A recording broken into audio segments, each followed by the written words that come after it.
ആമേൻ ആമേൻ.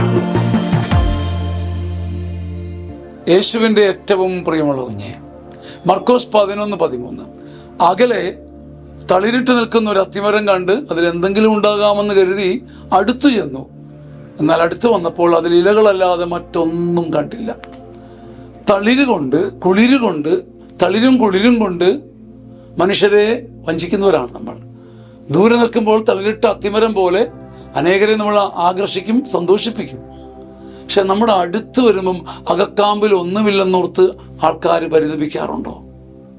First impression, ഒന്നാന്തരം ഇടപെടൽ, നല്ല ടിക്കറ്റ്, അത്ഭുതപ്പെടുത്തുന്ന രീതി, ശൈലി, മാർഗം, പോക്ക് വരവ് മനുഷ്യനെ ഭ്രമിപ്പിച്ചു കളയും. നമ്മൾ അകലെ നിന്നപ്പോൾ അതിമനോഹരമായ ഒരു അത്തിമരം, തളിരിട്ട് കൈനീട്ടി മാടി വിളിക്കുന്ന ഒരു അത്തിമരം. പക്ഷെ അടുത്ത് ചെന്നപ്പോൾ, അടുത്തറിഞ്ഞപ്പോൾ, തൊട്ടറിഞ്ഞപ്പോൾ, കണ്ടറിഞ്ഞപ്പോൾ, ആത്മാവിനോടൊപ്പം സഹവസിച്ചപ്പോൾ ഒരു കാമ്പില്ലാത്തതായി കണ്ട് പരിഭ്രമിച്ചു പോയി.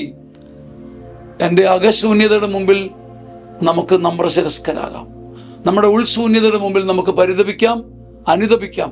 അകത്തെന്തെങ്കിലും ഉണ്ടാകണമെന്നൊരു വാശിയോടുകൂടി ഒരു പുതിയ കാൽവെപ്പ്, ദൂരെ നിന്നപ്പോൾ കാണിച്ച അതേ തളിരും കുളിരും അടുത്ത് വരുമ്പോഴും കൊടുക്കാൻ, അതിനൊരു ഫ്രാക്ഷൻ, ഒരു ഓഹരിയെങ്കിലും കൊടുക്കാൻ ഒരു ആത്മവാശി നമുക്കുണ്ടാകട്ടെ. ആമേൻ ആമേൻ ആമേൻ.